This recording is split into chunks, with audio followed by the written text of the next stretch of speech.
Welcome in to another episode of the Prodigy Sports Podcast. I'm your host, Chris, and on the other line, we got Steve. What's up, man? What's going on? Good, man. We got PJ. What's up? Hey, it's good to be here. We got Timothy Bartnick. What's up, Tim? Going on, fellas? And we got Tobe. What's up, Toby? Hey. All right, so Guns out.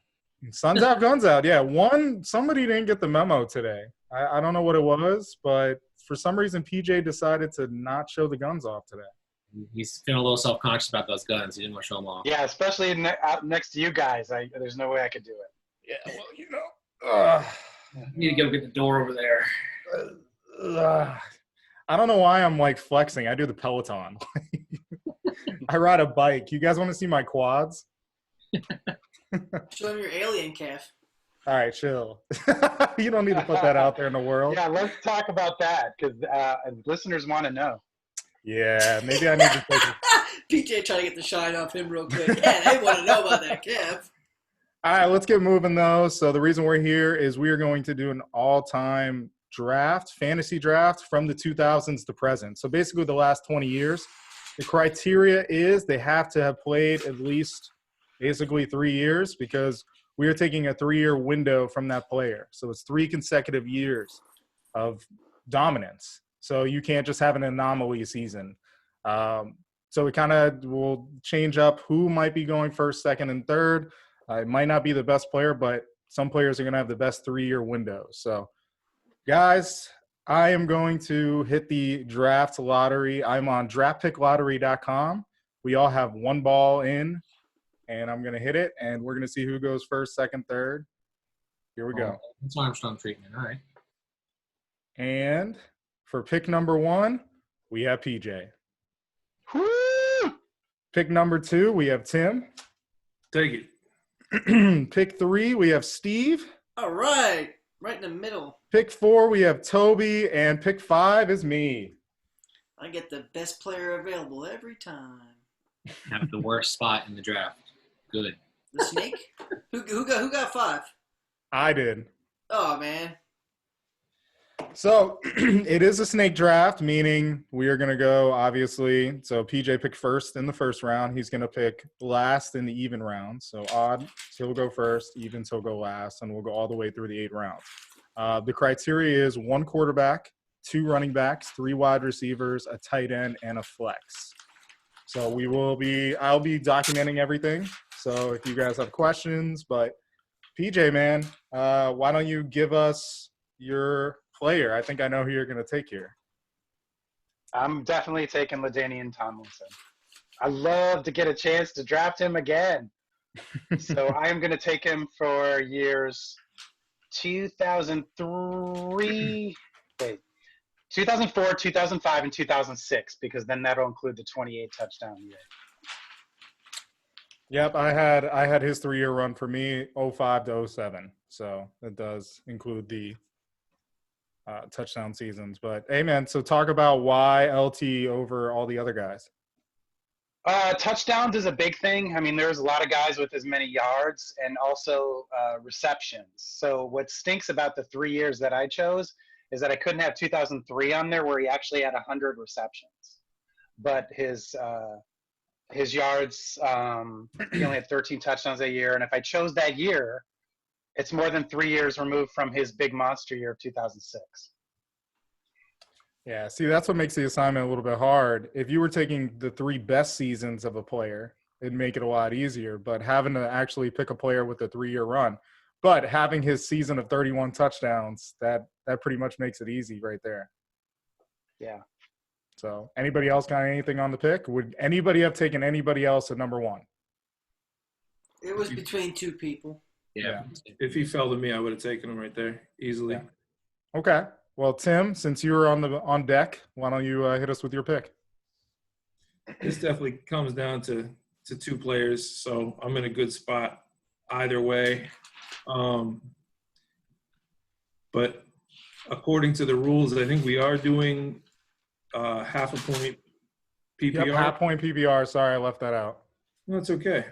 So that being said, I'm going to go ahead with the number 2 pick, and hopefully this isn't too much of a reach. but I'm going to take Priest Holmes. Yep. From 2001 to 2003. Yep. Over that stretch, each season he had more than 1,400 yards. He had 62, 70, and 74 receptions with over 600 yards receiving in each season.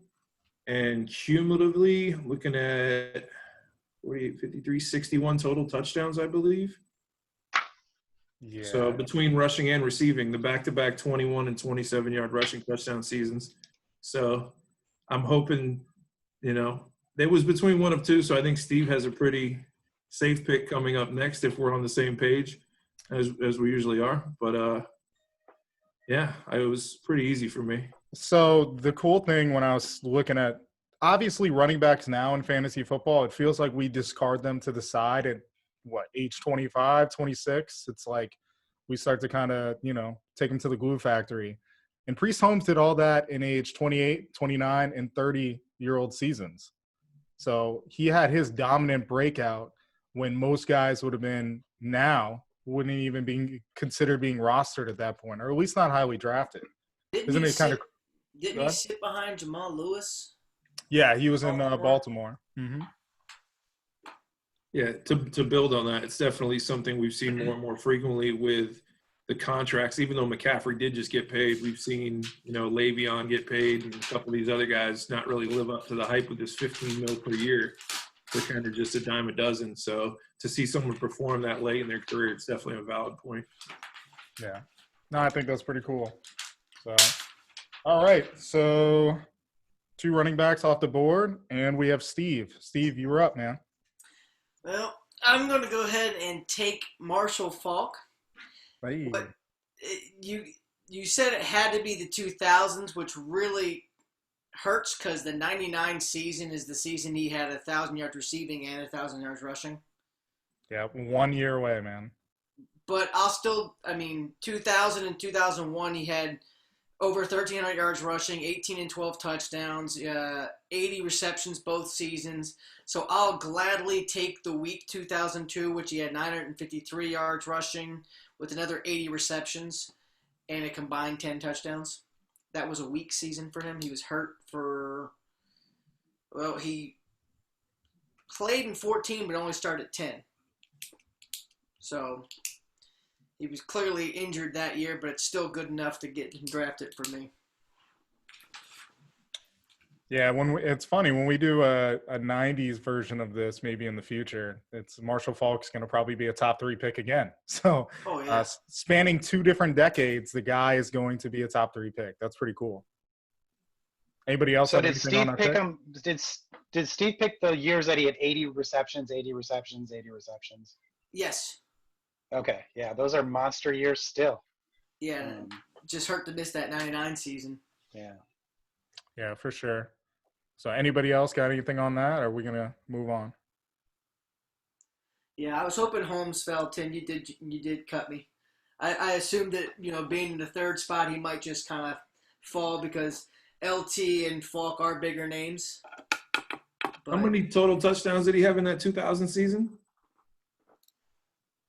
18 and 8, so 26. Yeah, you have to take that there. All right, Toby, you're up, man. All right, I think for me, I'm gonna break the mold. I'm gonna not go running back and stop that run. So I'm gonna go wide receiver, and I'm gonna go with the one that's controversial now because he loves to be in the news now, but he used to actually be one of the best receivers in the league for quite some time, and that's Antonio Brown. Oh. That's not a bad pick. And I'll go with the 2014, 15, and 16 seasons for his career. Yeah, do you want to name off some of those stats for those seasons? Yeah, looking at it, I put up multiple ways to try to look up some of these picks and do some research. And one of the sites that I found, it had a ranking of players actually using their fantasy points for like a standard fantasy league on like ESPN or Yahoo.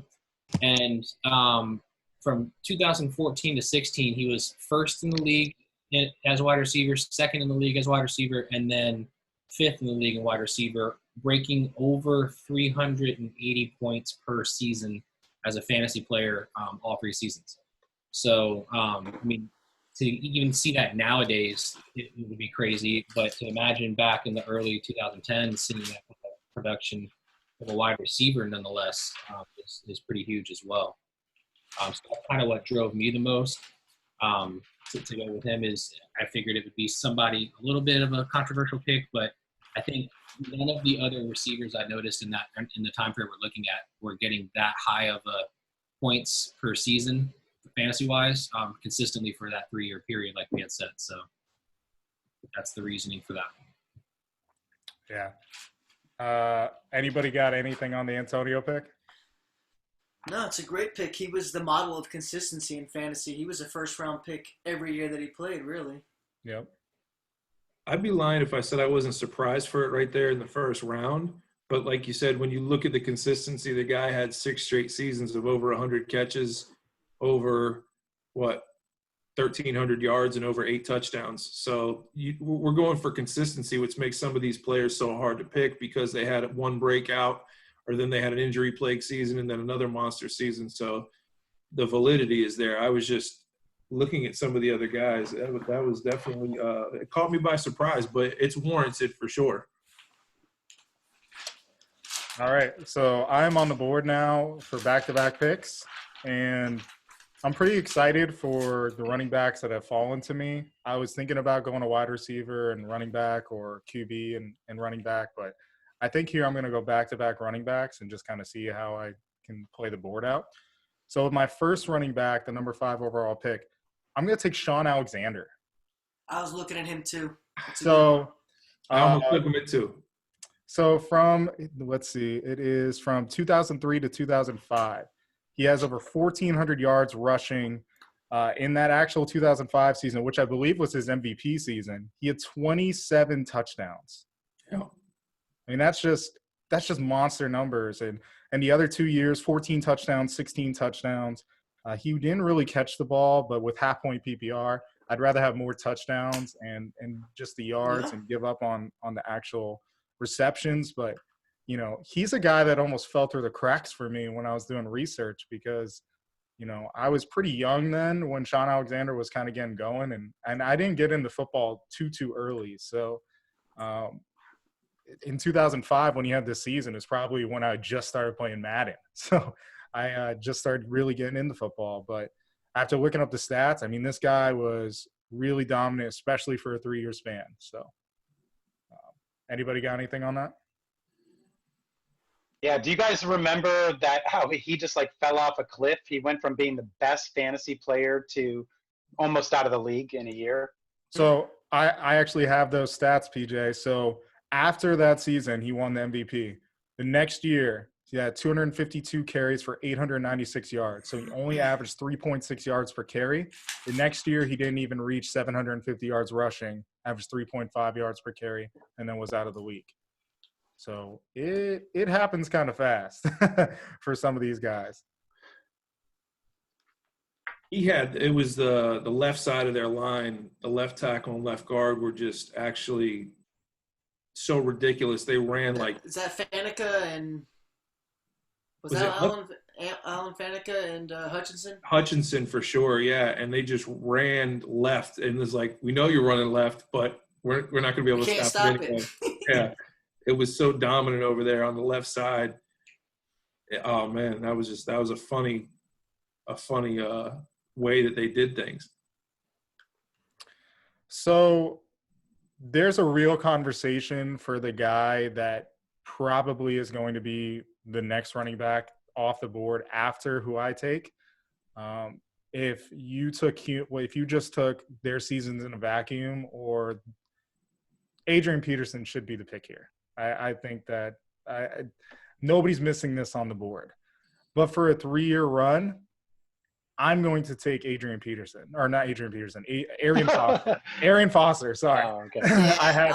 I had it on here. So the seasons I'm taking are from 2010 to 2012. Is that all what you can take? Yeah, I know. Pretty much. Yeah, literally his pretty much only non-injured season. So in the 2010 season, he rushed for over 1,600 yards, had 16 touchdowns, He had 34 receptions. I believe. Sorry, it just moved on. No, I'm sorry. He had 66 receptions and also 2 receiving touchdowns.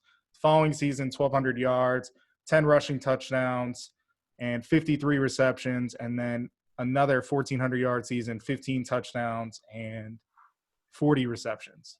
So the guy kind of did a little bit of both. And we all were playing fantasy at that time. He was a pretty dominant player. And especially that first year, he kind of really came out of nowhere. So if anybody has like a memory of like owning him or like being able to get him, you could share that now because he did come out of nowhere. You could have that memory where he broke your heart and you took him that next season and he got hurt. I have both of those memories, yes. That's a heck of a pick, man. That's why I was looking to get on the comeback. So Oh, yeah, he wasn't getting past me. Okay. I actually had my computer open to him looking at him. I thought it was more under the radar, but I guess everyone's done their research. So I joked on the last pod about it with Chris. I said, Arian Foster is not going to be a Hall of Fame running back or one of the greatest running backs you'll ever see, but fantasy, he is a top 5 running back in fantasy because of that 3-year window. Yeah. Like he won leagues for people. And it was really close between him and AP for the 3-year windows, but the receptions kind of took it over for Foster. I want to say in our big league, Tim, JR took him like his rookie year. And it was a 7th or 8th round pick. It wasn't right away. They had somebody in front of him for a little bit. I don't remember who it was. Not Steve Slayton, was it? It was Steve Slayton. He got hurt, neck injury. And then before him it was Dominic Williams, and that was the reason why they didn't draft Reggie Bush. They took Mario Williams instead. Anyway, rabbit hole. So, it's funny going in. I thought if I was at this point, probably before I did the research, Adrian Peterson would have been taken in the first round for sure. So, but we'll see how far he slides. I don't think he's going to slide that far. Toby, you're up, man. All right, I'm gonna stay true to going against the curve, and I'm gonna go with another wide receiver, and this is especially because of the half-point PPR, if that's extended to all receptions, so for wide receivers too. You cannot ignore Terrell Owens, especially in the 2000 to 2002 seasons. The man put up over 90 receptions each season, over 1,300 yards each season, and double-digit numbers of touchdowns. You can't disregard that. So, and I and have it written down right here. And we have one of the best sound clips ever from him. It's my quarterback. Y'all can't do that. it's my cool. That's a good one. So you can't go wrong there. He was when I was doing research just off the top wide receivers from the 2000s on, T.O. was actually number 1 on a lot of the lists I saw. Yeah. So, He had a lot of really good seasons, but that 2000, I'm lucky that I was able to just get it with that mark, but that 2000 to 2002, that 3-season span, like I said, over 90 receptions, over 1,300 yards, double-digit touchdowns. I mean, you can't – I don't think anybody has those kind of stats for a 3-year straight kind of window. oh, man, I love it. That's it's funny. That's probably who Tim thought you would have taken with their first pick. Yeah. No, that's second pick. I thought, very good call, Chris. Yeah. Hey, just don't take Steve Nash as a starter, and you'll be all right. Someone will come after you. All right. Well, speaking of that, well, we got Steve. You're up, man. So which way are you taking this train? I'm derailing it. Oh, no. No, I'm all over the place. Yeah, pretty much. Hit it again. It's like you look at consistency, and Randy Moss is one of the best players, but you have that like his 3-year gap. His best 3-year gap. He has 1 year where he has 7 touchdowns, and it's like I know I can do better than that. Yeah. So, you look at, like, Marvin Harrison, who had great seasons. I'm even looking at Edgerrin James right now. Hey. Edgerrin James was actually he made you forget that you traded Marshall Faulk. Mm-hmm. You know, the only problem with Edge was, he still had some receptions. 11, 9, and 13 touchdowns. Yeah, we'll do Edge. 2003 to 2005. Yep, that's the 3-year window I had written down for him. Yep. He had 11 touchdowns, 9 touchdowns, 13 touchdowns. 51 receptions, and 44 receptions. So I'm fine with that. And he did miss a couple games in those years too. That's crazy. Yeah. Yeah, he was one of my favorite players. Actually, I have a autographed Edgerrin James football right here. So, his first 2 years, man, if he would have had just 2001 would have been a good year. That would have been a better window. I mean, his first season in the league, he had 1,500 yards. Second year in the league, 1,700 yards, 13 touchdowns both seasons. This dude was he burst onto the scene. He kind of faded into the limelight or twilight towards the end of his career, but it was a pretty good start to it at least. Yeah. Those were some fun teams for sure. So, you think of Peyton Manning, Marvin Harrison, Reggie Wayne, but Edgerrin James was a big part of that. And then after that, it was like Joseph Adai. Good year, I guess. I don't know. The fall off was real. So, but Tim, you're on the board, man. Yeah. You sure? Yeah. I'm sure. You had the second pick in the draft. Oh, for some reason I'm tripping. All right, well. Pop's tripping. Steve didn't want to do it, but I'm going to do it. I'll take Randy Moss. Oh, wow. So I'm going to take actually 07 to 09. I'm going to take where he had 23 touchdowns, 11 touchdowns, and then 13 touchdowns. Yep, that's the same time frame I wrote down. So over a 3-year span, he had 47 touchdowns, over 1,000 yards every year. The catches weren't necessarily there, but when you're averaging, over 14 and a half yards per reception, yeah, we all know that you're doing your team a solid. Yeah, that was that Matt Castle year. I was looking at that window. For some reason, I had the computer scrolled up too high. I forgot all about it. That 69 reception, 11 touchdown. That was the Matt Castle year, I'm pretty sure. I think that's right, yeah. Where I can't remember what team won the division that year.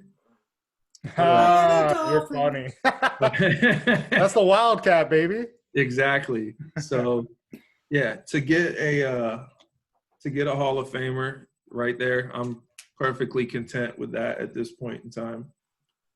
And yeah, it's my story. I'm sticking to it.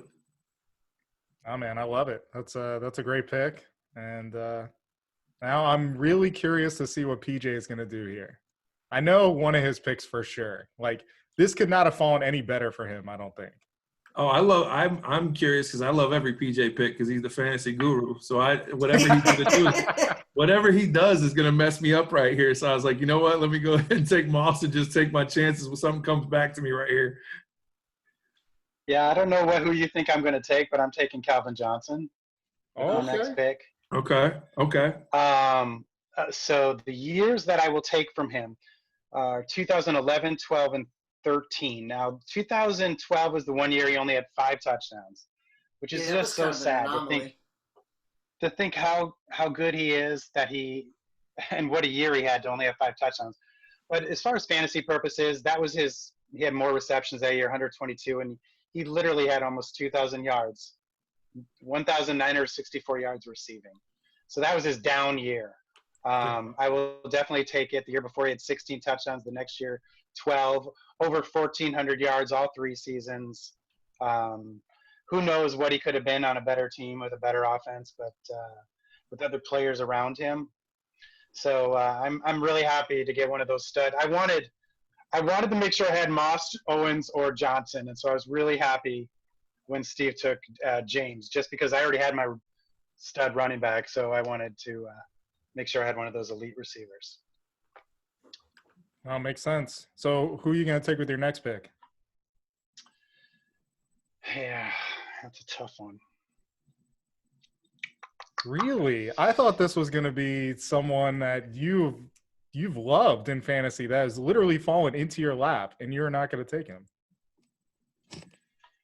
Yeah, because I'm looking at, stats-wise, right? Are you thinking about a tight end for me or no? No, are you kidding? I was going to say, because I love a tight end. That's on there. Ayo. Hey! All right. So, gosh, I want to say Shady, but he doesn't have 3 stud years in a row. If you want, I'll trade. I'll give you my 8th. Are we really? Are you really not going to take? Hold on, we're giving people hints here. I'm on the clock next now. What is this? Yeah, and I'm 2 picks away, and I want someone real bad. Man, I really need a time sound effect. That's going to be on the next one for sure. You gotta get that Jeopardy The sound. Jeopardy one. All right, I'll tell you who I'm going to take. I'm taking a receiver. I'm taking DeAndre Hopkins. 2017, 18, and 19, over 90 receptions each year. 115, 104, over 1,500 yards, 1,300 yards, almost 1,200 yards, 13, 11, and 7 touchdowns. So I'm going to get 2 stud receivers. Yeah, you took Hopkins, and who was before that? And Calvin Johnson. And Calvin Johnson. Right. Yeah, I mean, the stats on Hopkins is just crazy in general. Like how many career drops he has. I feel like when his career's over, it's going to be that Larry Fitzgerald stat that he has more career tackles than actual drops. That's like the craziest stat I've ever heard. That's how you know you've been on bad teams your whole life too. Well, that's how you know you don't give up when your quarterback throws an interception. You go down and you actually make the tackle. He's like Forrest Gump out there. He threw another interception. Tim, are you surprised? I'm very surprised. Oh, my goodness. Me too. Well, I hope I'm taking the player that you're thinking about, but regardless, I'm enthralled that this dude is still left on the board. And since we are doing 3 receivers in a flex, I'm going to take a receiver. Plays for this team in the AFC South that Chris is quite familiar with. Come on! You're going to keep picking my picks in front of me every time? I'm going to go ahead and take Marvin Harrison. Damn it. That would have been that if the 2 running backs didn't fall, that's who I was taking as my first wide receiver. I would have taken over everybody. His stats are wild. I was taking. His stats are wild. I thought you were going to take Adrian Peterson because that's your boy. The receptions is the reason I didn't. It's a half-point PPR. It's not full. It's not going to make all the difference. But I can get some really good receiving backs and the stats with him. Plus, he had some injuries. The 3 years in a row was a problem with Peterson for me. Wow. So just to briefly touch on the stats, I'm going to take 2000, 2001, and 2002. So he had over 100 receptions. He had 102, 109, and then 143, which I don't know if that's still the record. Did Michael Thomas break it? Yeah, Thomas broke it, 149 this year. So, but he had 14, 15, and 11 touchdowns respectively. So you're talking about 40 touchdowns in a 3-year span, plus the half-a-point PPR. I'm very happy to take that. Well, not in the least am I taking anything away from PJ's picks because you're getting, at this point it's so early. You're getting monster players regardless of who you take. So it's kind of personal preference at this point. Plus, you're talking about DeAndre Hopkins to where he might even have a better season with all the talent around him in that spread offense with Kyler Murray on the rise. You just don't know. Yeah, really so do I get to add to if he has a good year this year, I get to add to those 3 years? No. Well, it's like we're doing a dynasty and you're taking them in their prime and you're thinking this is the projection that they're going to have for the rest of their career. Yep. I got you. No, obviously I love that pick, so I don't know if anybody else has an opinion, but that's the best pick of the draft so far. Great value. Yeah. Isn't it? All right, well, let me get the sound effect ready for Steve. There we go. I know who I'm taking though, so that's that's just rude. Let's hit it then. Who are you taking here? This guy, I remember one year I almost had to choose. I had to choose between him and AB, Antonio Brown, and I chose Antonio Brown. And this is the year that Dez Bryant got hurt. But if you look at that 3-year run before he got hurt, he had 12 touchdowns, 13 touchdowns, 16 touchdowns. He was at 92, 93, and 88 receptions respectively, all in the 2012, 13, and 14 seasons.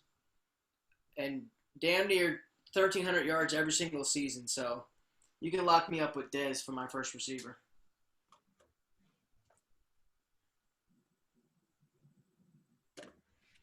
Anybody jump in? Yeah, don't be afraid to carry the load there, guys. No, for a 3-year span, that's a great pick. I definitely I overlooked him. Now, he was on my short list of my last wide receiver spot, but I actually am glad you took him because It forces you to take a running back now. No, I'm actually gonna go one more wide receiver, but it's gonna be someone that everyone's gonna be like, oh damn it, as soon as I said it, because everyone's forgot about him. Yeah. We'll see. I got a lot of names written down, so I know. Oh yeah, I'm trying to find all the names. This was a fun project, but we need to go by decades from now on, not 20-year spans. All right, who you got, Tobe? So to round out my starting wide receivers, I'm going to take one more wide receiver here, and then I'll come back around to fill in the rest of the spots. But I'm going to go with quite possibly and arguably the best fantasy wide receiver ever, and that's Torrey Holt. No, did him. And it's when you look at his stats, especially I'm going to take him for the 03, 04, and 05 season. All 3 seasons, he's got over 100 receptions. He's got over 1,300 yards. He's got double-digit touchdowns. That like no one can touch him in his greatness as a wide receiver for the fantasy realm since 2000 and on for sure. So I'm shocked as all heck that he's coming down to the round 3, but I'm glad that I was able to get him. And I think, to round out Antonio Brown, Terrell Owens, and then Torrey Holt, you can't beat a wide receiving core that's any better than that. No, you can't. You're right. That's like a Madden I'm taking dream. my third receiver now, Randy Moss, Marvin Harrison. Hold on, who that third one might be. Hold on, Toby. It's a good pick. He was actually, I think I had him number 5 on my wide receiver list, behind Moss, Harrison, T.O., and Antonio Brown. So I think he went right about the right spot where I had him projected to go. But there's still quite a few names out there. But the fact that we have to take 3 receivers, I definitely understand the pick. You're getting very good value in the 3rd round. Yeah. All right. Well, I'm on the board. So I'm just gonna start this off. I'm taking the sheriff here. I'm taking Peyton Manning. Since Marvin Harrison's gone, I was really hoping to pair, the old boys back together, but it's all good. So let me pull up Peyton Manning's stats. Reach. Sorry. Yeah, okay. I don't know, man. You look at it, you might have reached on Marshall Faulk. You know what I love about this is the 3 years you're going to list. They have to be the Bronco years. The Denver years. It's the Denver years. No, that's awesome. It is at age 36, 37, and age 38. So he had 4,600 yards, 5,400 yards, and 4,700 yards, 37, 55, and 39 touchdowns. That is absurd. And like PJ said, just rubbing it in my face, it was not when he was with the Indianapolis Colts. Although, he had one season where he passed for 49 touchdowns, and he hovered around 31, 32, 33. But I just want to own Peyton, man. I just want to feel that feeling again. Watching Andrew Luck retire on me in preseason week 3 last year, broke my heart. And I just need Peyton back. So thanks for that reach, Steve. Nobody's taking quarterbacks. Reach. Hater, man. Sorry, I'm just upset. Oh, it's okay. So I am trying to figure out what strategy I want to continue with. I think,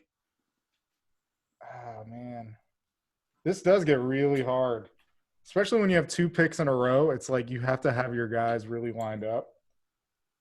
Probably just to finish out my flex. Nah, I'm not going to do it. I'm going to see how far Adrian Peterson actually falls. I'm going to take his teammate here. I'm going to take Demaryius Thomas as my wide receiver. That's a good one. I like it. I just looked. Yeah, you just killed PJ. He died. Look. Is that who you were going to take? I thought he was going to for sure make it to me. So, all right, 94 receptions, 92, and 111 receptions. I mean, I can go either way right there, but I'm going to go with the touchdown season. So from 12 to 14. So he had 1,400 yards, 1,400 yards, 1,600 yards, 10 touchdowns, 14, and 11. I mean, it just lines up with Peyton right there, and it's just real dominance by Demaryius, which I don't really ever think of him as like a top wide receiver, but that is top fantasy numbers right there. He threw up some numbers. He was a, fringe first rounder every year. Yeah, so for sure. I feel good about that. Wish it was Marvin. Thanks, Tim, but I'll settle for Demaryius. So, all right, Tobe, where are you going with this? Yeah, I'm trying to decide myself, kind of similar to you now, how I want to go here. I'm trying to figure out, do I want to go – I've got a couple of different ideas in my mind. I'm trying to figure out, do I go tight end and pick the best tight end out there to secure that spot, or do I go QB? I think I've already kind of missed on some of the top tier running backs, but there's still plenty of good running backs out there that I think I can still get in a couple rounds. So I'm struggling between QB and tight end here, but I think I'm going to go tight end. And I think if I do, I think that I have to go Tony Gonzalez. You have to. The 07, 08, 09 seasons are actually his best, where he had, again, hovering right around 90 receptions and over 1,000 yards, as well as getting close to double-digit or double-digit touchdowns each of those seasons as well. So, yeah, I actually feel good about that one. So I'm going to go with Tony Gonzalez there. Yep. Wait. I have 1 point. No consideration for Aaron Hernandez there. None. Oh, that got shot out of nowhere. Sorry. What were you going to say, Steve? I already forgot. No, he was the epitome of what you wanted from a fantasy tight end for a long time. He was damn near a cheat code. I mean, it's tough to decide between him and Gates. Whoa, can you throw any names out there? There's people. Yeah. Well, I don't have to pick him anymore, but you have a flex spot. But it's tough to kind of go between the two of them. But I mean, when it comes down to it, I think when we're looking at consistency, I think, like you said, Tony Gonzalez was the epitome of the consistent top tier tight end. 80 plus catches like every year of his career, but the first two. Yeah. Yeah, his rookie season, I think he had like 39 or something really ridiculous. He had 33. 59 after that. He had 33, 59, 76, and then he never dropped below 80 after that. Yeah, that's what I'm saying. Pretty consistent. And if you're doing a half-point PPR, that's going to make up for some of the touchdowns he may not have gotten. I like the pick, man. All right, Steve. You were on the board, man. I am going to go with one of my favorite players of all time. And there's two different windows you can choose, to be honest. There's the window where he has 109, 107, and 109 receptions. But I'm going to go more for the touchdowns. So I will pick the 07 through 09 window of Larry Fitzgerald, where he had 100 receptions, 96 and 97, but he had 10, 12, and 13 touchdowns, all over 1,000-yard seasons. Pretty sure that was the Kurt Warner era, because it was pretty tough after that. It has to be. I mean, he had some really struggling seasons, and it's like in 2012, I think that was the Ryan Finlay season. He had 71 receptions for 798 yards and 4 touchdowns. And they're like, oh, he's washed up. And then Bruce Arians comes to town. And in 2015, 16, and 17, he gets 109, 107, and 109. That's why we were so high on Arians when he went with the Coach Godwin last year. What he does to a slot receiver is pretty much resurrect their career, i.e.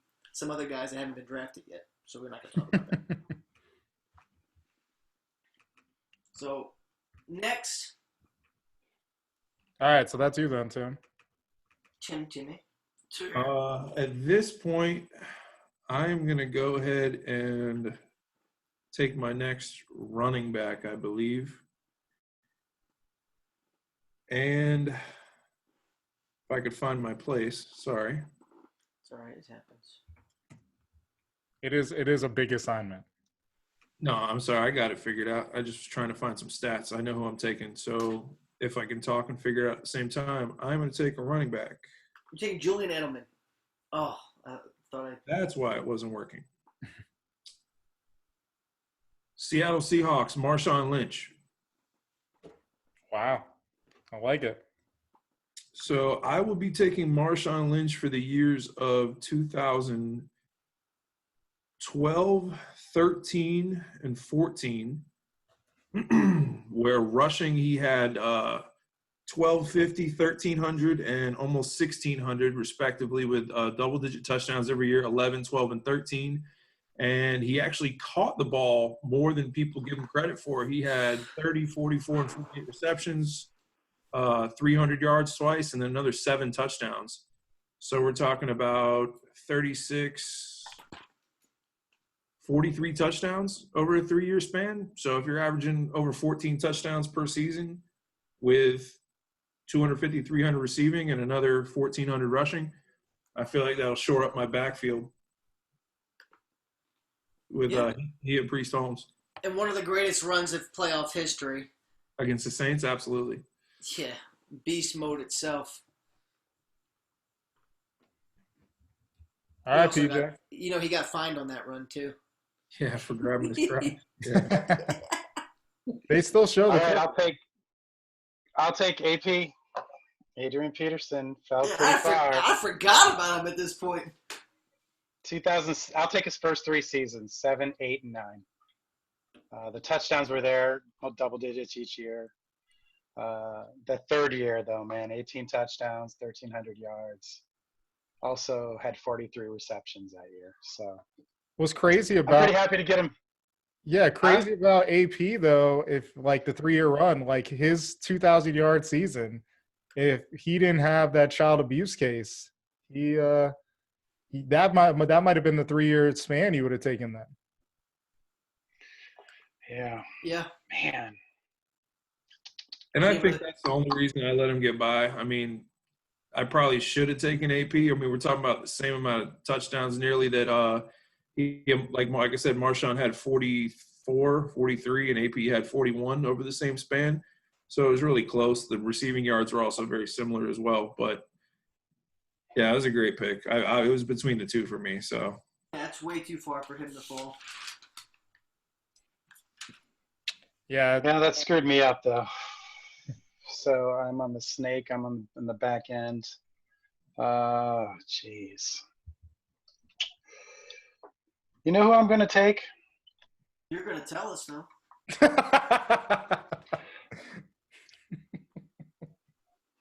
Yeah, I'm going to take Maurice Jones-Drew. I'm going to take it. 2006, 7, and 8. Just go scratch Rushing yards were a little down. The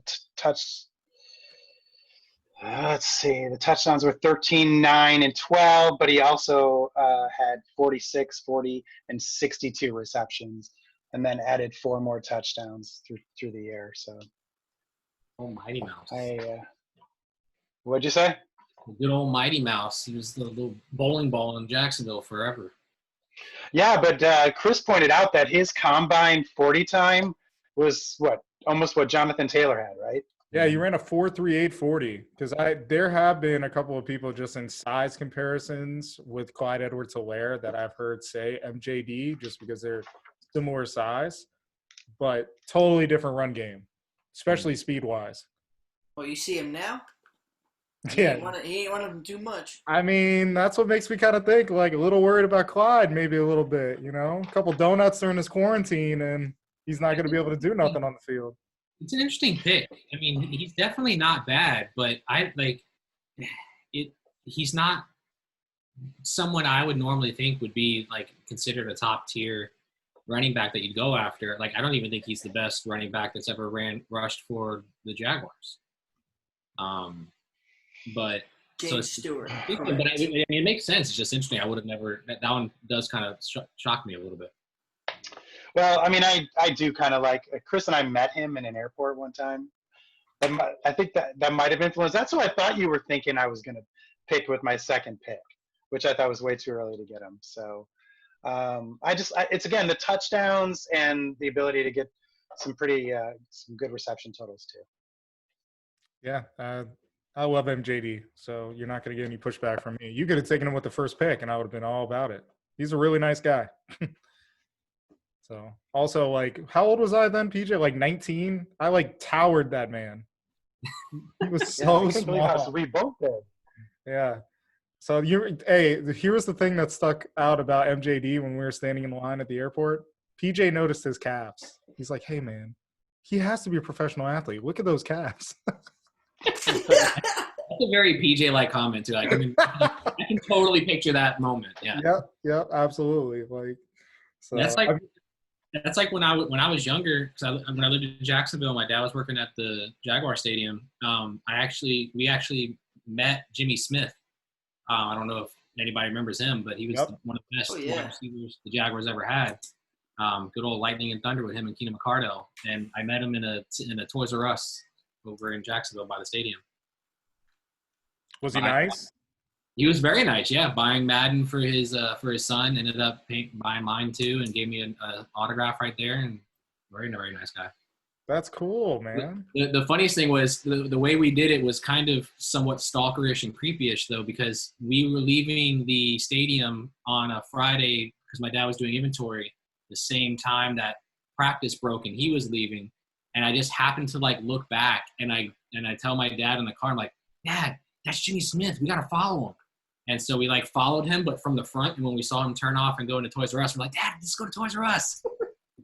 Hey, that's a win-win though. You get to go to Toys R Us and meet a professional player. That's a win-win. Kids, if you're listening, Toys R Us was a brick and mortar store that you used to actually go to. PJ, Abby, your daughter, will have no idea what Toys R Us is in the future, right? That's true. She doesn't know what it is now. Yeah, she knows what Amazon is. Yeah. Yep. And Target. I know that. All right, that's a low blow, but sorry. All right, Tim, you're my back wife on the board, spends my too friend. much time there. So, whenever you're drafting in fantasy, one of the rules of thumb I've always been taught is let your flex fall to you. Don't draft your flex early, but I'm going to flex. I'm going to go flex on them, especially since I'm not wearing any sleeves. I'm going to go ahead and take what might be a surprise to some. He had a very short-lived career. I'm going to take running back from Baltimore, Ray Rice. And I'm going to go ahead and take the seasons of 2009, 10, and 11. The touchdown production wasn't as high as most would have liked. Everything we've kind of taken so far has been in the double-digit range. I think he finished those 3 seasons with a combined 33 touchdowns, maybe 6, 18, 12, maybe even 30. But he had 1,200, 1,300, and another 1,300 rushing. But what really makes it jump out in this half-a-point PPR is those 3 seasons he had 63, 76, and 78 receptions, and he had between 700 and 560 yards every single year.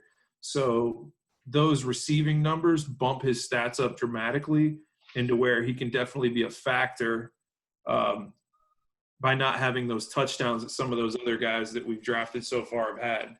So maybe a bit of a reach, but just based on the receivers I felt like I can get later, I wanted to go ahead and just take another running back from my roster. No wrong. I love that pick. Can you love that pick, PJ? Did you not see the video? Man of God? Yeah. 2011, he won me a championship. So I will always remember that season for Ray Rice. Yeah, he wasn't even on my board, Tim. So good scouting right there. Remember off air, we were on the phone. I was like, there's going to be somebody that we forgot. That's the guy for me. Wow, I forgot Torrey Holt. Oh, wow. Yeah, I'm with PJ on. I think I had him either a championship season or a Super Bowl season where I had Ray Rice. I think I want to say I had Ray Rice and Frank Gore or something like that. But sorry, not to name drop. But Whoa. Whoa! Well, I guess he's party not making it back. oh, Chris was dropping names in the I first know. round. He's like AP, Randy Moss, T.O., who else? I'm like, bro, what's going on? Hey, man, is your picture on the podcast? I could do this, all right? Wow. I'm just Hold on, kidding. wait. Was it close to a pedestal? Yeah. Your face is on some socks. You can't do that. Yeah, that's true. So, His PJ, face is on a T-shirt. you better bring those on Monday, by the way. I will, man. All I right. got a lot of work to do before then. Yep. All right, Steve, you're on the board, man. Yeah. I need a third receiver, I think. And I'm going to take – this is another one I really like. His touchdown production isn't great. But it's – I mean, it's – all right, we'll take the 03 to 05 window. He had 10 touchdowns, 9 and 9. One of the best route runners that, in my opinion, ever played the game. It's Chad Johnson. I almost took him. That was what I was going to take right there. Yeah. That was. I was looking at flex too, and I was like, I can wait on the flex. But he had 90-plus receptions for all three of those seasons, and he was over just around 1,300 yard average per each one of those seasons. So I'll take that. Do you guys know why his touchdown totals were so down compared to all the rest of his stats? Because they threw it to TJ Houshmandzadeh. Yeah. Oh, that's right. The other dude. Yeah, okay. Hey, looking at this, there's a lot of guys that you remember as like really dominant receivers, but if you want to look at just touchdowns, there's a lot of guys that don't get double-digit touchdowns. Well, this is before Tom Brady really threw for the 50 or Peyton threw for the 50. It was like 30, 35 kind of led the league. Yep. You know? Mm-hmm. So, all right, Toby. Where are you going now? I'm going to continue to blow everyone's mind and not take a running back still. I'm going to go quarterback here. I don't think it's one to really think about too hard. There's really only two, but even when I look at the two side by side, it's not even close either. So I think I have to go with the newest Buccaneer and go with Tom Brady. Tom Brady. Star of Tampa Bay. Good old Tampa Bay. I'm interested in what 3 years you pick. Yeah. Yeah, I'm going with the it's going to be the 2011, 12, and 13 seasons. All three seasons, he had over right around or over 400 completions. He had over 4,300. Even in 2011, he had 5,300 yards, and he had 30-plus touchdowns each season. Yep. If he didn't get hurt the next season after that, 50 touchdown year. Yeah. They made a new rule for that, so it won't happen again. Yep. Well, no, this is actually after he came back from the injury because the 50 touchdown year was 07. He was hurt in 08. Kind of came back a little bit in 09 and 10, but then he really kind of came off in 11, 12, and 13, and those are the years that I'm talking about. Those are the years I'm taking for. No, I think that's fair, man. Yeah, you can't go wrong. He's I think number 2 on my list. My favorite quarterback was already taken by somebody, so I had to go with the next one and not go with my heart because I actually don't like Tom Brady. And if you would have heard me on the last podcast, I think he's a horrible. Any consideration on Jameis here? I was really hoping that the flex would be a super flex and I could plug him in there. But no. I will say the person that I was thinking of other than Tom Brady is who I usually compare Jameis to. Brett Favre? Yeah. So, Toby, you said 10, 11, 12, right? No, 11, 12, 13. Why did you pick 13 over 10, just out of curiosity?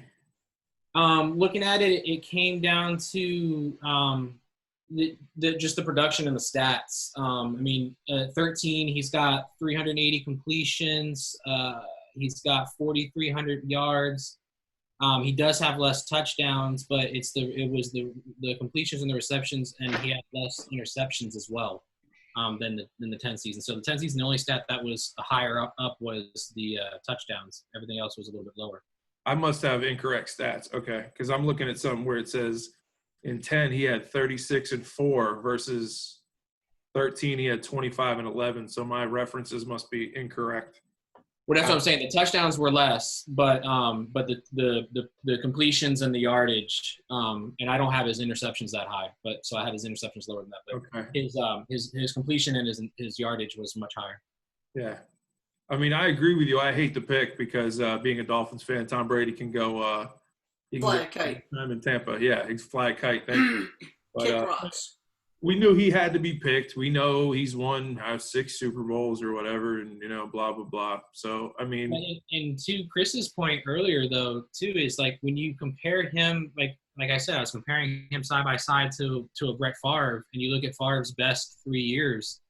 It's an impressive 3 years thinking back in like the days of the 90s and the early 2000s, but it's actually nowhere close to interceptions are high.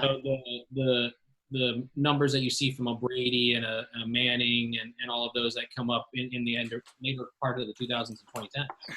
Yeah. There's that clear division of this is what quarterbacks were that were great, and then they just jumped up a whole other level right around 2010. It's funny, the guy that could have been in the conversation if he played his rookie year was Patrick Mahomes. But other than that, there's you said, the stats are totally different. So it's been tough. All right, I'm up for back-to-back picks. I'm gonna continue getting Payne's favorite targets, and I'm gonna take Reggie Wayne here.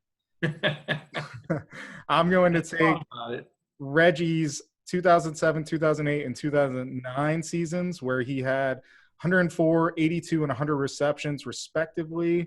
He had 1,500 yards, 1,100 yards, and 1,200 yards, and 10 touchdowns, 6 touchdowns, and 10 touchdowns. So this is just yet another target that Payne loved throwing to, and I have a Reggie Wayne jersey in my closet. I have a T.Y. Hilton jersey hung up there from pristineauction.com. And, yeah. We having free plugs now? I'm just trying to get sponsorships, man. Reynolds Pest Control. Yeah, right. So Reggie's my first pick, and I'm going to hit you guys with the back-to-back. Wait, is it Dallas Clark? No, it's Jimmy Graham. You son of a... That was my pick. I knew I was getting past Toby. I was hoping to get past you. For 3 years, he was a monster. He was the best 3 years I've ever seen for a tight end. Honestly, that's the thing. If you want to take – when you say 3-year runs, you take a career, you take Tony Gonzalez all day, you take Antonio Gates. Sorry to name drop. But if you want to take a 3-year run, it's really a 4-year run for him. 99 receptions, 85, 86, 85. 11 touchdowns, 9 touchdowns, 16 touchdowns, 10 touchdowns, 1,300 yards, 982, 1,215, 889. So which 3 are you taking? Which year are you sacrificing? I will take I'll take 11, 12, and 13. That's what I figured. Yeah. So, I mean, they're looking at the numbers, like that's right, Steve? That might be the best 3-year run ever, right? Yeah, I was sitting on it waiting. I'm just like, as soon as it gets to me, I got to get past Toby's not going to take it. Just Chris go. Chris you never know. Everything. You never know with Toby, man. Toby might. he said he wasn't going to flex a tight end. He said got to flex. He said he wasn't flexing the tight end. So I got my guy, and then taking a tight end here. But I feel like I got the best tight end here. Not the best career, but the best 3-year run.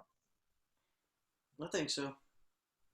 So I know PJ would love to have Marcus Colston here in the tight end spot from that. Only the rookie season. Yeah, it was just 1 year. So I'll let you have the argument. So, all right, Toby. Blow our mind, man. Continue to not take running backs. Where are you going? No, I am going to go ahead and start taking a running back now because that's all I have left. But what I'm trying to decide here is, so I'm trying to take a look and see. So bear with me just one moment. Actually, I'll go ahead and make the other one. So my first running back I'm going to take is going to be Tiki Barber. Oh, good one. Yeah, I love that pick. I think at this point in the draft, it's great value. I don't think you can get better value than that at this point. And when you're looking at his stats, I'm going to go with the 04, 05, 06, so the last 3 years of his career, actually. He rushed over 1,500 yards all 3 seasons. He had not the highest touchdown percentage those last 2 seasons, but he still had a pretty good number of touchdowns in that first season I'm talking about there. And then when you talk about receiving, he had over 50 receptions each of those seasons too. Very solid. So I'm going to go with Tiki Barber in the 04, 05, 06 seasons. He was on my list of players that I probably could draft. So yep. And it's a good thing you took him in 04, 05, 06, because if you would have taken him in like any years before that when he had 9 fumbles, 8 fumbles, 9 fumbles. Yep. Those are -2 in fantasy. That's the only reason I'm bringing it up. He had a big problem with fumbling. He did correct it. In those last 3 seasons that you listed, it was 5, 1, and 3. Yep. I mean, and like I said, he also he fell off a little bit in the receiving, but he still – his entire career, other than his rookie season, he never got less than 50 receptions in a season. So he was one of the first like receiving quarterbacks or receiving running backs that you could think of in the 2000s. All right, Steve, you're up, man. Well, since you took my Jimmy Graham pick, I mean, sorry. Are you though? Not really. Yeah. No, it's obviously I want to go tight end, and it's between 2 people. One is not the model of consistency, but he is a touchdown monster. Wrong. Yep. Nope. And I mean, just 1 year alone, one of the year in that 3-year window, almost makes me want to take him. But I gotta look at Gates's. It's between him and Gates. So I have to see Gates' stats first. I'm pretty sure Gates was pretty much always the same. Like, there is no spike. Well, yeah, he had a decent spike. 04, 05, 06. Where he had 13, 10, and 9. 81, 89, and 71. Man, these are actually... You know what? I'll take Gates. It's a little less in the touchdowns, but he had 81, 89, 87 in that 04, 05, 06 season. And he had 13, 10, and 9 touchdowns, respectively. So, for me, that's enough to get it done. Plus, he was almost 1,000 yards all 3 seasons. So, that's almost putting a receiver at tight end for fantasy. And that's pretty much what you want to do. It's like a cheat code. You're 100% right, man. Like, Antonio Gates, he's just one of those tight ends that he could play until he couldn't walk even. Like, he was so stiff running routes the last couple of years, and Philip Rivers was still throwing to him. It didn't matter. I mean, he had that run where from 04 to 2014, he only had 1 season under 7 touchdowns. Just, you know, and Gronk is obviously the better player, but, you know, if he had stayed on the field, but we're not projecting that. And he has a couple 3-year windows because he missed multiple seasons. So, but I digress. Who's next? All right, Tim, you're up, man. Did I hand it to you? Yeah, I'll take Gronk. Yeah, I figured it was one or the other. You got to take that 17 touchdown season. That has to be in your window. Yeah. I'll take the first. I mean, it's tough, man. Yeah. Just because I think it's 1,000 yards and 17 touchdowns. Yeah, 1,300 yards. Yeah, that was his best season. I actually think that was With Hernandez, wasn't it? yeah. That was the same year where PJ and I had a love affair with Ray Rice in 2011 because I'm pretty sure I won it that year with Gronk. I got like in the 10th round his second year, and then I had Ray When Rice. JR yelled at you and told you had the wrong one and took Aaron Hernandez? He took Aaron Hernandez 2 rounds later and goes, "You got the wrong one." I was like, all right. So, yeah, I'll take 10, 11, 12 with Gronk.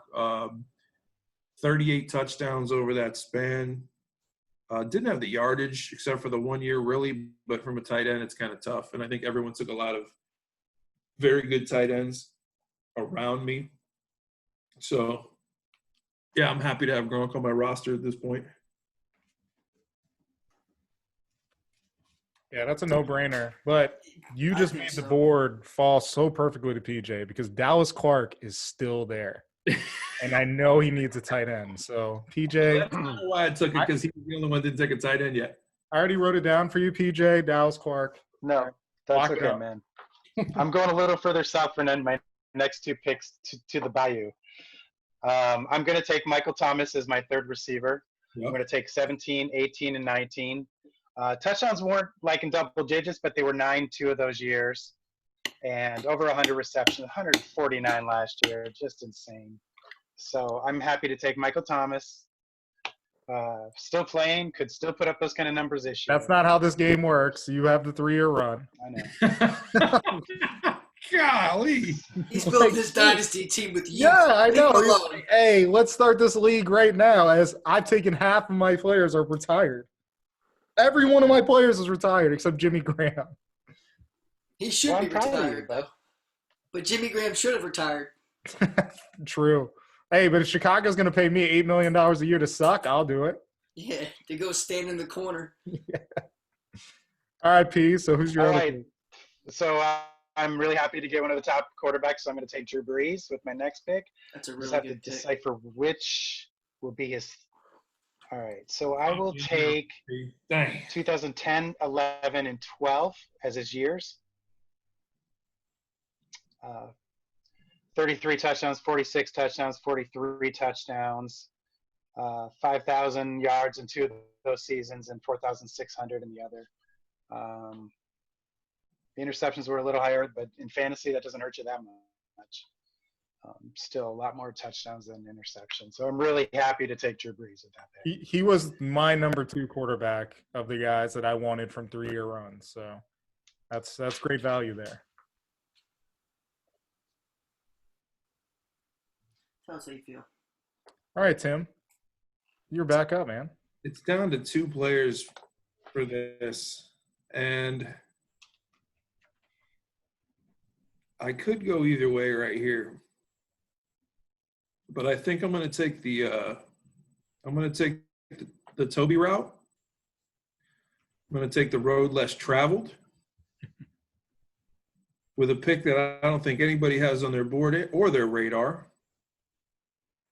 but had a solid 3-year run. Swear to God, if you take my guy, Tim, this isn't your guy. Okay, good. He's not. It could be mine because he likes to do that to me right in front of me.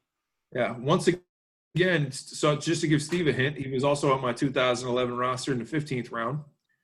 Had the run I'm going to take is from 13, 14, and 16, coming off of a year he missed. Wide receiver, Green Bay Packers, Jordy Nelson. You mother! That was on my board. I thought there was no way anybody would take him. You said you're taking what years?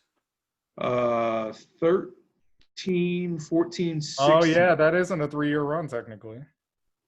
You get 15. You don't get 16. Well, he didn't play.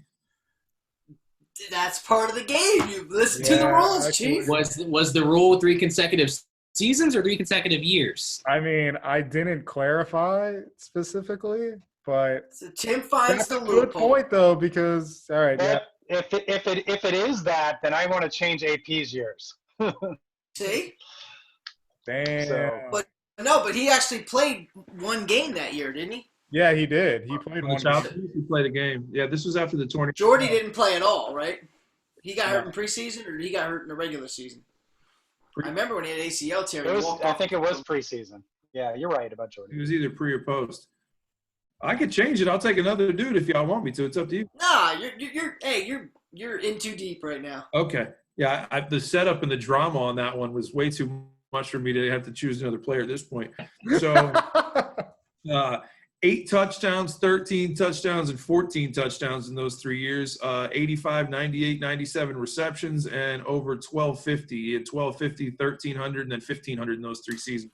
So to get someone this late in the draft with those kind of stats, I felt like it wasn't anybody was thinking of. But Chris, obviously, that was his. I honestly was going to take him over Reggie, but I was like, nobody's going to have Jordy Nelson on. I barely had him on my board. Like, I'm like, nobody's going to take the white receiver. Like, he's like, come on. Let me tell you, it was between him and Wayne Corbett. No, I'm just playing. Okay, I was like, what? No, that's a great pick, man. Like you said, the touchdown production alone, and then you look at the yardage and receptions. I mean, he was Rodgers' boy.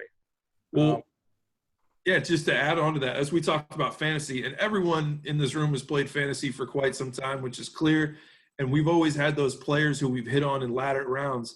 And his first 3 years in Green Bay, he didn't have more than – he had 30, 20, and 45 receptions, 2 touchdowns each year. Then his 4th year, he broke out, had 68 catches, 1,200 yards, and 15 touchdowns. And that was the one where you're like, every year you're hoping, where you take that third Green Bay receiver, just hoping they go off, whether it's Randy Cobb, Donald Driver, who was the guy that went, Javon Walker was there? Greg Jennings. Greg Jennings. We tried to pull it off with St. Brown. We tried to pull it off with Geronimo Allison. You always think that Green Bay dude is the third option is going to have the year. Valdez Scantling. Exactly. So he was the one that hit that 1 year. So anyway, I took up too much at the time. No, I love it, man. That's a great pick. And so, did anybody else have him on their board? Yeah, I have him written down. I wasn't sure with the injury criteria. With the loophole, we kind of got taken off my board. Damn. I'll switch it, but I'll switch it at the end of the draft if the other receiver I was going to take is still there. I don't want to name drop and ruin someone else's pick. So no, it's fine. We've moved on, you know. I'm just hurt. It's not that big of a deal. It's on me, right? Yes, sir. I'm looking at someone that probably a lot of people aren't looking at. Well, maybe Tim, because we always seem to be on the same page. Let's look at – it's between 2 guys, and they're both running backs, so I won't say both names just in case. But I think I'm going to go ahead and take Matt Forte. That was a great one. yeah. If you look at his 2012 to 2014 seasons, he was over 1,000 yards all 3 seasons. He had 5 touchdowns, 9 touchdowns, 6 touchdowns rushing. It was all right. But on the receiving end of those same 3 years, it was 44, 74, 102. Mm-hmm.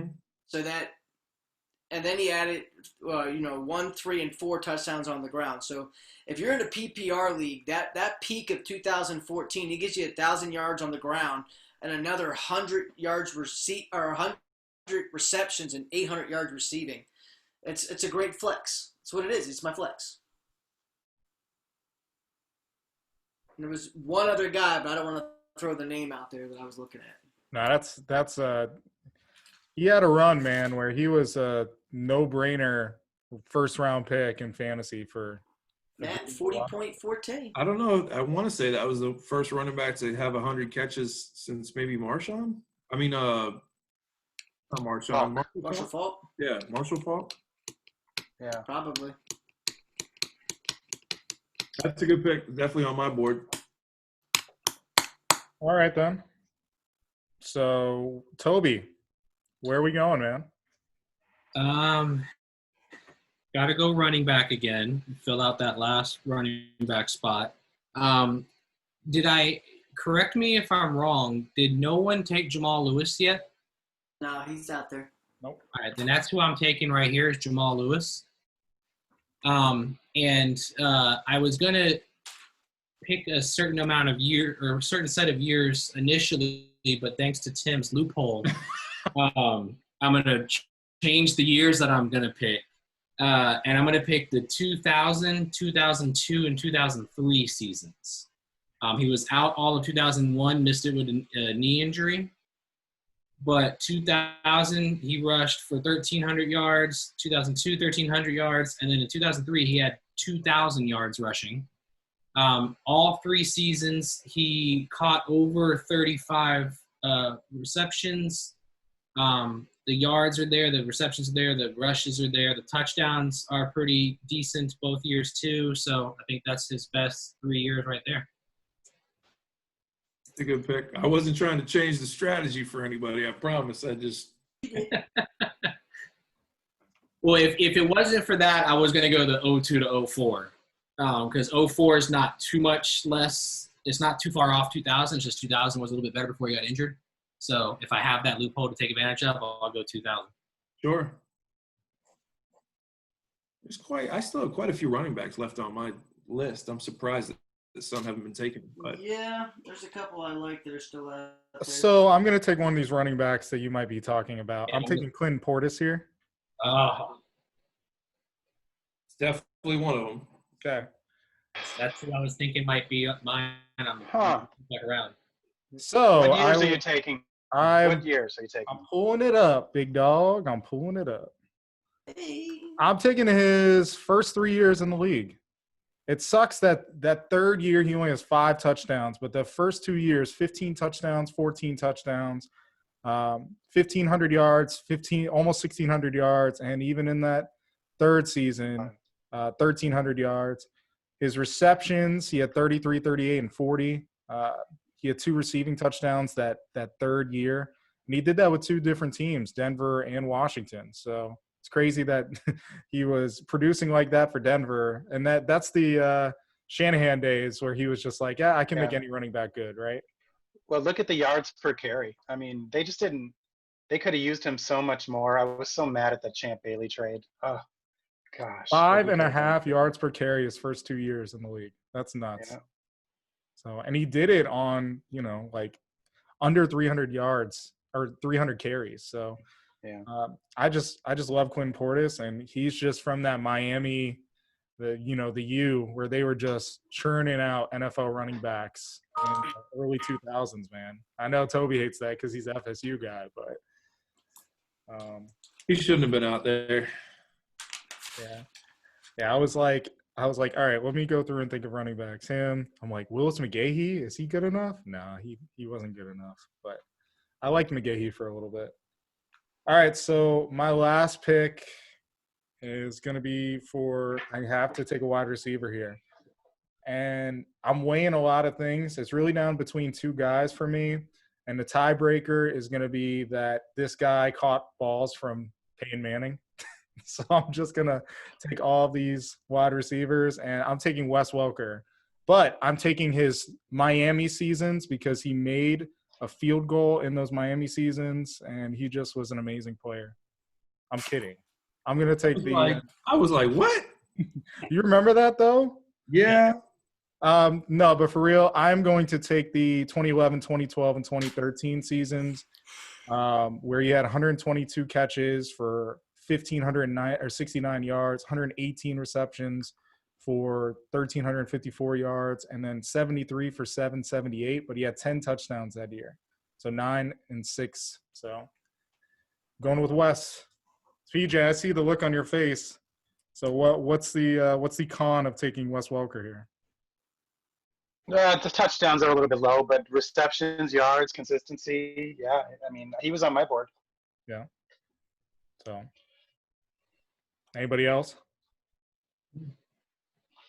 I'm fine with it. I mean, he was on my list of receivers if I was going receiver with my next pick. Yeah, he was that guy that was consistently getting 100 every year. I mean, you can't go wrong with a little slot receiver like that. PPR league piles up. And if I was able to find a loophole, I mean, he had 112, 111, 123. I mean, his just reception. patch a few together. I think he missed a game. You can switch it now. Yeah, I'll wait until the end to give my honorable mentions that didn't get picked? I have a couple too. Yeah, I have a couple. Yes, It'll be fun to say I have it as the 2-year chump. That's my thing. There's some guys that had 2 years that if they could have put that third year together, it would have been amazing. All right, Tobe, take us home. Who's your last pick?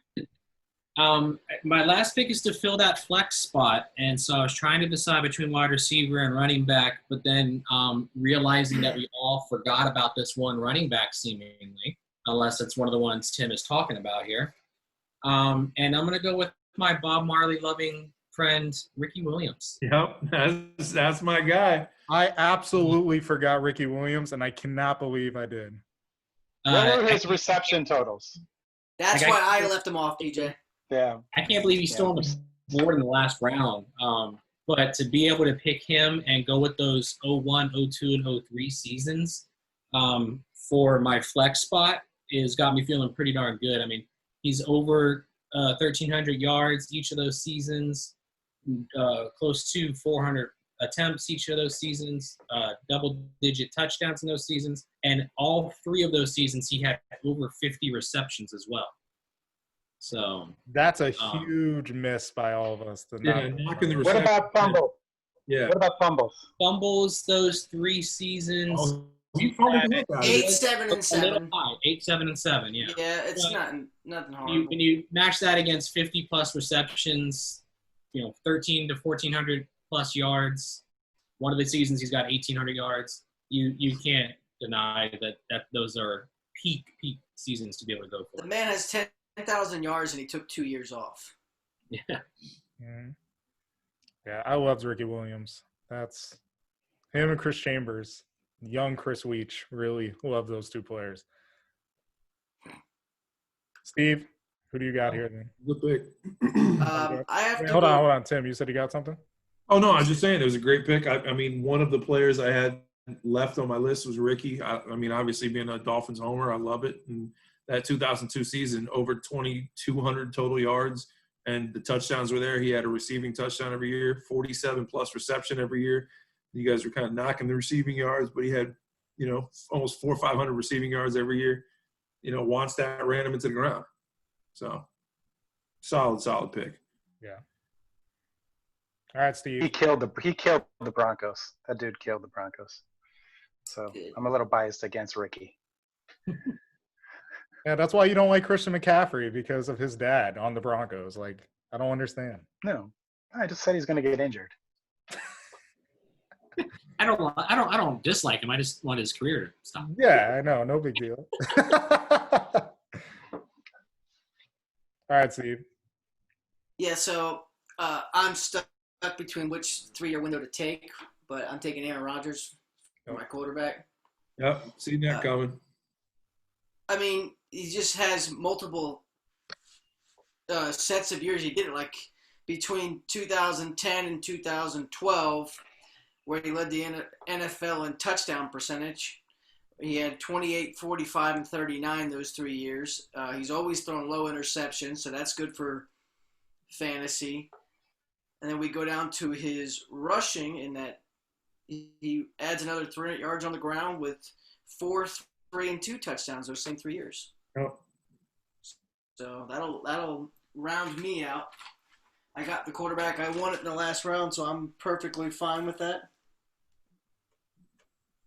Yeah, no complaints there. Well, so Tim, I'm pretty sure I know who you're going to take here then. Oh, do you? Yeah, you do. I left the quarterback position for last, hoping that everyone would take him, and Steve got me 1 pick in front, so he finally returned the favor.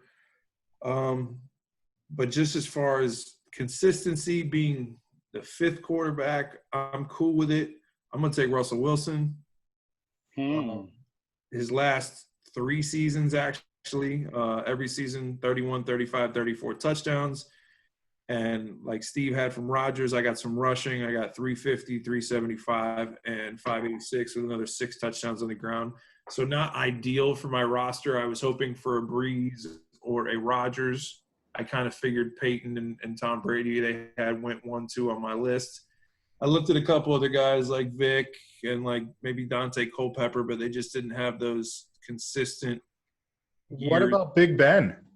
I just looked at Big Ben, actually. That's a good one, but I didn't think that he had as good of a run, at least for me, as I was just comfortable with that. I looked at Big Ben. I looked at Matt Ryan, but yeah, I'm content with Russell Wilson right there. Yeah, I think that's a good pick. Russell, he was in my top 6. So, PJ. Yeah, I've known who I was going to get since I only have tight end available, and I know you guys all got tight ends, but I'm taking Travis Kelce with his last 3 years of 83 receptions, 103 receptions, 97 receptions, over 1,000 yards in each of them, 8, 10, and 5 touchdowns. Not as many touchdowns last year, but to take the last tight end, you guys all got the best ones. I'm pretty happy with that. There's just one thing I got to say as I was looking at Chris's pick. I love the Clint Portis trip. In my mind, I wasn't thinking 3 years because he only had 2 at Denver. But I would, if I really would have looked at this better, I would have taken him over MJD. So that was a great pick by you. But there's one receiver that everyone missed, Hines Ward. I have him. You guys seen his stats? Oh, my gosh. I was trying to decide between Ricky Williams and Hines Ward for that fall. Yeah, 112 receptions, 95 receptions, 12 touchdowns, 10 touchdowns. I forgot how good he was. And if I'm not mistaken, if I'm thinking, granted, most of us only took 1 tight end, so there's only 5 tight ends to take. But am I not mistaken in the fact that nobody took Antonio Gates?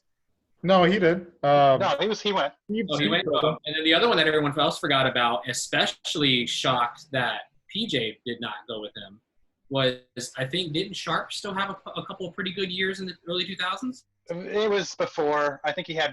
He was late 90s, but I think he still had a couple good seasons in the late 2000s. Early 2000s. Let me see. For me, for tight ends, Witten was in consideration too, but he just didn't have the model of consistency, consistently above average. For receivers, the 3, if we're just going down the list of if we're going by position, the 3 I was like torn, especially when I took my last one. Julio could have easily been on somebody's list. And then I had sticking at Atlanta, Roddy White was right there, and Brandon Marshall. Marshall, yep. So I like the Jordan. Nobody took Andre Johnson either, right? No, Andre Johnson. I believe Andre Johnson. He only had either 1 season of double-digit touchdowns, or he didn't have hardly any. Nobody took Fitz. Nobody took AJ Green. We took AJ Green. Look at his early career; he had a lot of receptions and a lot of touchdowns. Somebody took Larry.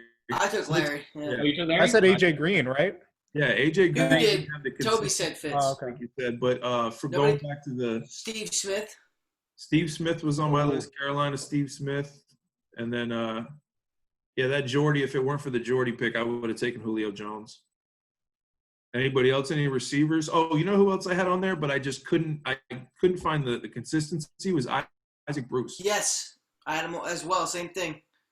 So it was tough when you try to find that stretch where you're looking at, is it yardage, is it touchdowns, is it the receivers were a lot harder for me than I think the running backs were. You had guys like Derek Mason who were kind of like, decent fantasy. They were more like receiver 2s back then. Donald Driver even. Donald Driver. If we went deeper, some of these guys probably make the cut. I was actually surprised. Even I looked at McCoy was one of the best running backs of the 2010s, but you couldn't find a 3-year window to pick him. Yep, that's part of the 2-year chump right there. Yeah. Same thing with Jamal Charles. Hey, same thing. The biggest one that I had when I was looking, do y'all remember how good Larry Johnson was? Yeah. Yes. Yeah, 2 months. 2 years. Yeah. 2 years, 1,700 yards, 20 touchdowns, 17 touchdowns, 33 receptions, 41 receptions. Okay, Todd Gurley's a 2-year chump then. Yeah. A monster 2 years. DeMarco Murray even. Yep. I was really shocked nobody went after Chris Johnson. I almost did. I was looking at him, but I figured at the end of the day, Tiki Barber, Jamal Lewis, and Ricky Williams are, to me, above him, but I was looking at him. Yeah, I see. Who was that, Steve, you said? Chris Johnson. Chris Johnson. Oh, Chris 2000 Johnson. yard Yeah, Chris receptions. Johnson. Yeah. 2,000 yards 1 year, right? Yeah, what about Curtis Martin? Yeah, I had Curtis Martin. Steven Jackson had a really nice Monster run, year. but it wasn't anything. No touchdowns either. Exactly. It wasn't anything to put over the top. In one of his seasons, he had 90 receptions. That would have been a great year if it was a 1 year What about draft. Westbrook was another one that was like, Yep, Westbrook you know, was always, if you played fantasy, Westbrook was a guy you wanted, but it seemed like the 3-year window really wasn't there for him either. Amon Green was a Oh my gosh! I was like, you guys said everyone on my list. I'm gonna throw my last one in. Amon Green. Like Jerome Bettis even. Jerome Bettis, too. One of the other ones I was thinking of too that you never normally think of a great one, but if for the PPR purposes was Darren Sproles. But when you actually really look at it too, he never really had a full like. Danny Woodhead, if you're looking at PPR guys. yeah. That's why I didn't want to make it full point PPR, is because It took Michael Turner off the table for me when we went PPR. Right. So Michael Also, Turner. as a kid growing up in Jacksonville too, I also had Fred Taylor on there. Fred Taylor had a couple of good seasons in the early 2000s. Frank Gore. Yeah, well Frank, and then Young Frank Gore had 50 receptions 2 or 3 years in a row. I'm really shocked that people didn't go with any of the newer people that they're newer, and that's why like Christian McCaffrey's been around for 3 seasons already. David Johnson. Le'Veon Bell. DJ and I looked up David Johnson. David Johnson really only had 1 year. One year. That's it. yeah, His third year is when he broke his wrist. Yeah. That was the year he was supposed to go 1,000, remember? Yep.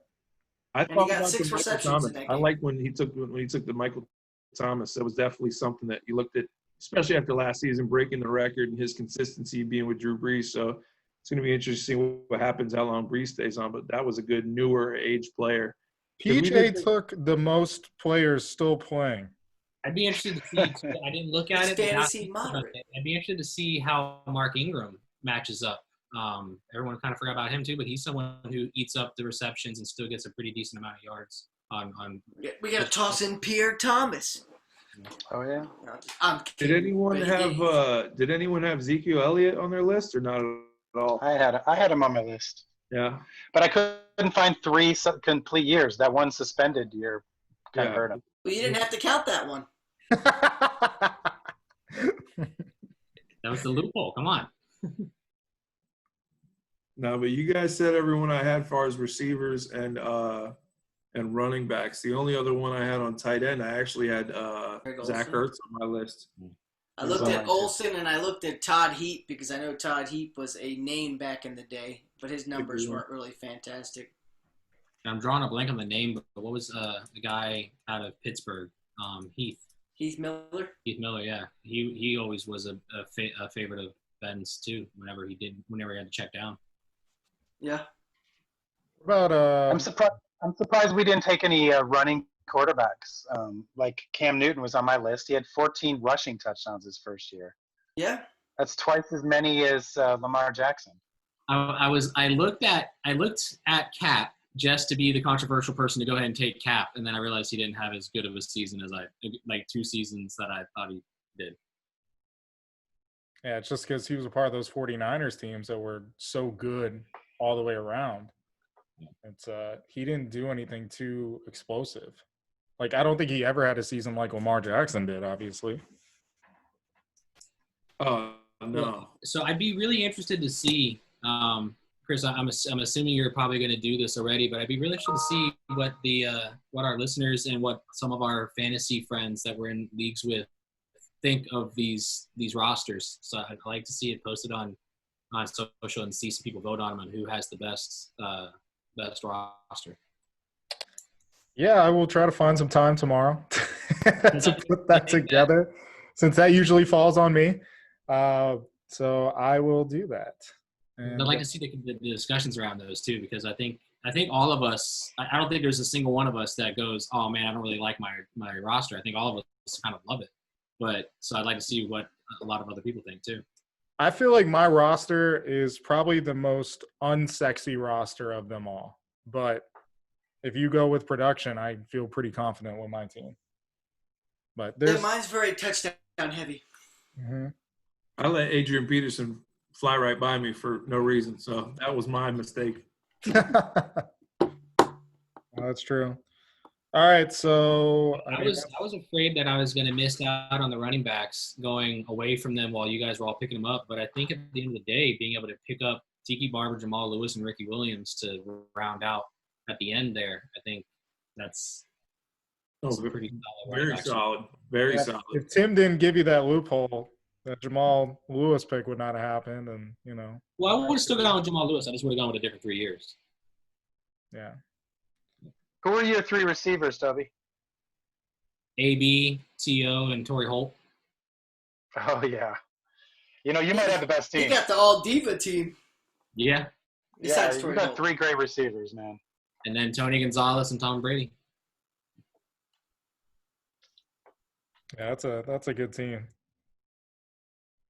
But all right, so I think this has been fun, guys. I love doing draft stuff like this. I will take your advice next time, Steve, and if we do another one, we'll cut it down to a decade.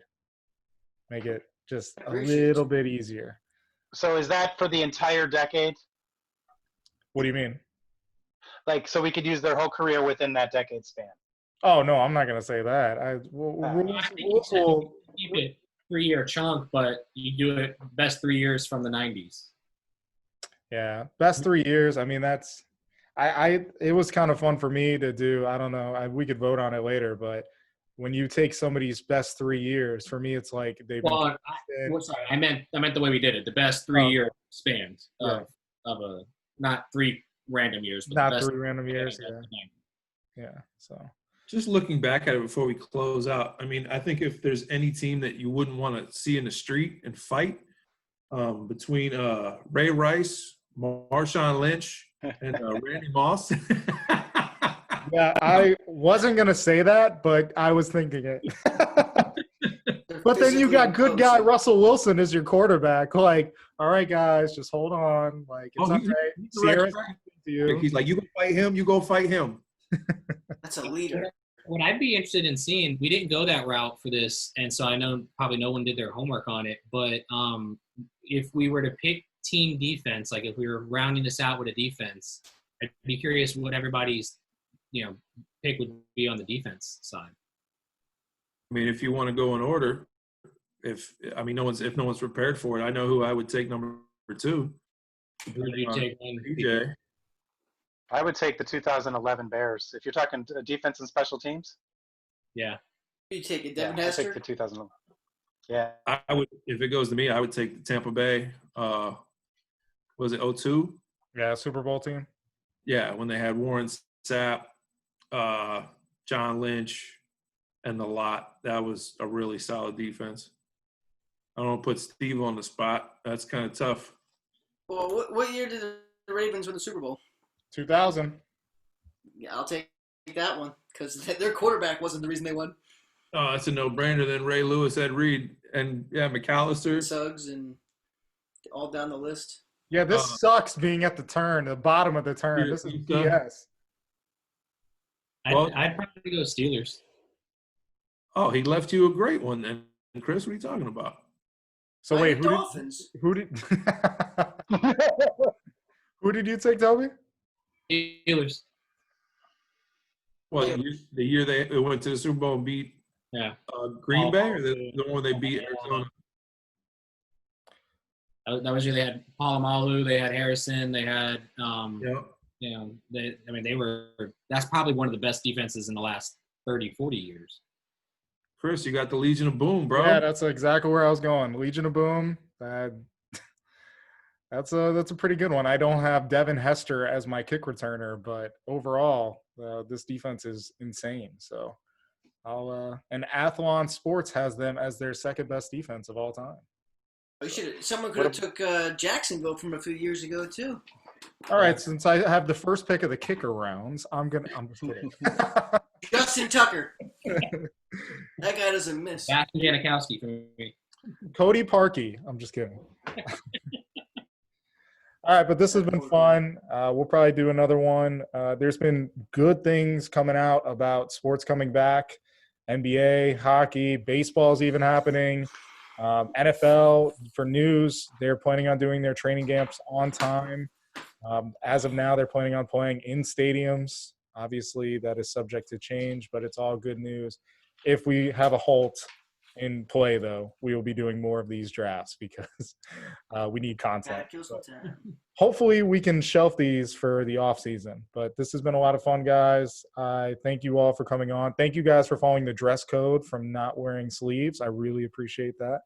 And PJ, the true gun show himself, is flexing right now. They are definitely smaller. You do need to hit the gym. Oh, man. Oh, he's going out for a run right now. No, the runs are what's hurting me. I mean, I've lost like 30 pounds. I wish that I can lose 30 pounds like that. Say it's a rough life. Yeah, I know. 51-year-old just drops 30 pounds during COVID. The rest of us are putting on weight. But PJ loses 30 pounds.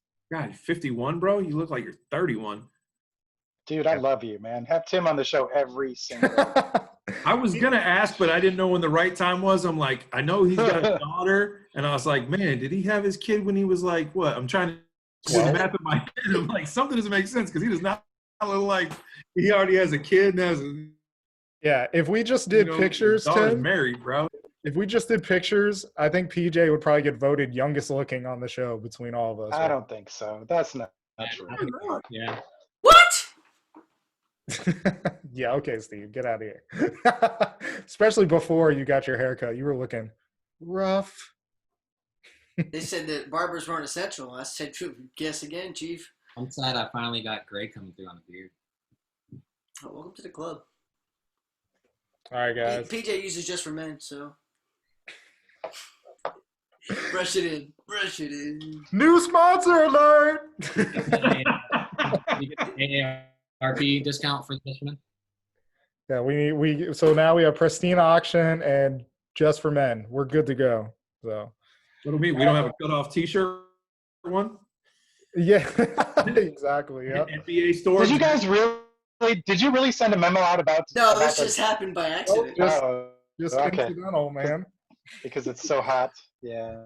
It is actually hot. It's been ridiculously high. We've had feels like temperatures up around 110 for the last couple of days. Oh.